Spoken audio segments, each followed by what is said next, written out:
అన్న నమస్తే అన్న. నమస్తే అన్న, మల్కాజ్గిరి కాన్స్టిట్యున్సీలో ఈటెల రాజేందర్ గారు పోటీ చేస్తున్నారు, గెలుస్తారంటారా? తప్పకుండా గెలుస్తారు. అది కూడా మంచి భారీ మెజార్టీతో గెలుస్తారు. ఎందుకంటే ఈటెల రాజన్న ఒక కులానికి ఒక మతానికి ఆయన సంబంధం లేని వ్యక్తి. ఆయన తెలంగాణ ఉద్యమకారుడు. ప్రతి పేదోని బాధ తెలిసిన గొప్ప వ్యక్తి వాళ్ళంటే ఈటెల రాజన్న. బీజేపీకి ఉన్న బలాలు ఏంటి?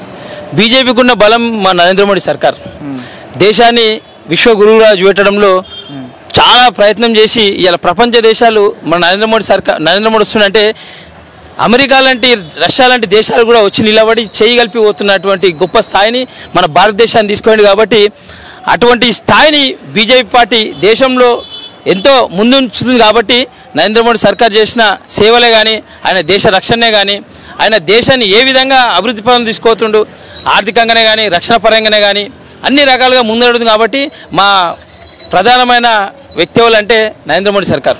ఈటెల రాజేందర్పై సానుభూతి వర్కౌట్ అవుతుందా? 100% అవుతుంది. ఇలాంటికి స్టార్ట్ ఉన్నారు. ఇప్పుడు కాంగ్రెస్ ప్రభుత్వం ఏం చేసిందా? నిన్న మొన్న వచ్చింది, అది ఉంటుందా పోతుందా తెలియదు. టీఆర్ఎస్ ప్రభుత్వంని ఆల్రెడీ ప్రజలంతా ఓడగొట్టిరు. ఈటెల రాజేంద్రన్న ప్రజల బాధలు తెలుసుకొని ఎన్నో సేవలు చేసిండు. ఆయన కరోనా టైంలో కూడా ఆయన ప్రాణాలను పక్కన పెట్టి మన ప్రజల కోసం ఏ టీఆర్ఎస్లో ఒక్కరు తిరగలే, ఏ నాయకుడు తిరగలే, ఈటెలను ఒక్కని తిరిగిండు. ఆయన మీద అప్పుడే కక్ష స్టార్ట్ అయింది. అది ప్రజలందరూ గమనించారు. ఒకప్పుడు మోడీని తిట్టిన ఈటెల రాజేందర్ మళ్ళీ ఇప్పుడు పొగుడుతుంటే మీ రియాక్షన్ ఎలా ఉంది?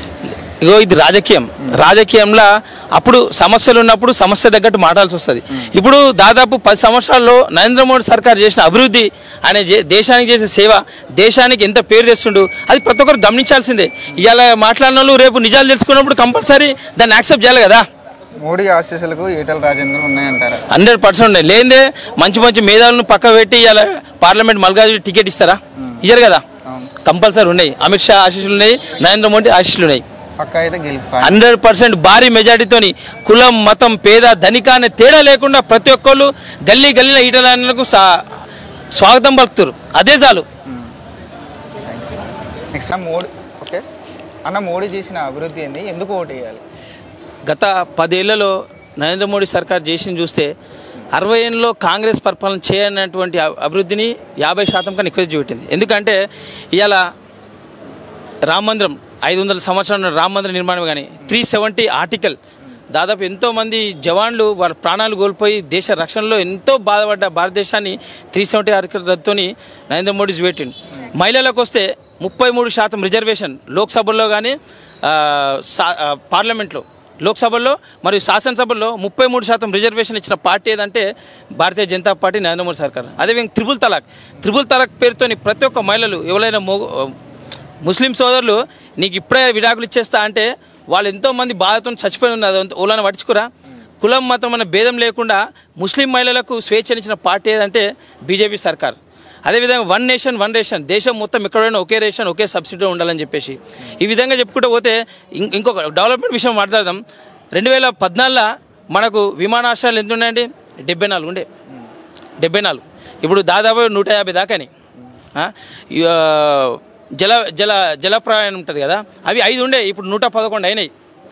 ఈ విధంగా చెప్పుకుంటూ పోతే నేషనల్ హైవేస్ 91,000 కిలోమీటర్ ఉందండి. 60 సంవత్సరాల కాంగ్రెస్ ప్రభుత్వం 91,000 కిలోమీటర్ చేస్తే మోడీ ప్రభుత్వం ఓన్లీ 10 సంవత్సరాల్లో 150,000 కిలోమీటర్లు చేసింది.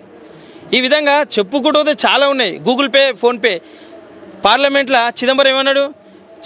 పండ్లు అమ్ముకుంటాడు, పూలు అమ్ముకుంటాడు, బ్యాంక్ అకౌంట్ ఉంటుందా, ఆయనకి స్కానర్ ఉంటుందా అన్నాడు. ఇవాళ నరేంద్ర మోడీ సర్కార్ ఏం చేసింది 10 సంవత్సరాల్లో?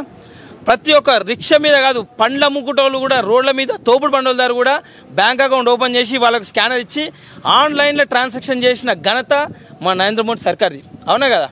ఈ విధంగా చెప్పుకుంటూ పోతే చాలా ఉన్నాయి. నరేంద్ర మోడీ సర్కార్ కిసాన్ సమృద్ధి యోజన ప్రకారం సంవత్సరానికి 6,000 రూపాయల పెన్షన్ ఇవ్వడం, మహిళలకు ఎన్నో రకాల చేతునిస్తుంది.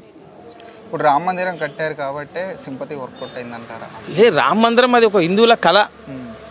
400 సంవత్సరాలు అంటే మాటల 400 సంవత్సరాల కళ నెరవేరిందంటే మాకు ఒక ఆశ ఉంటుంది కదా.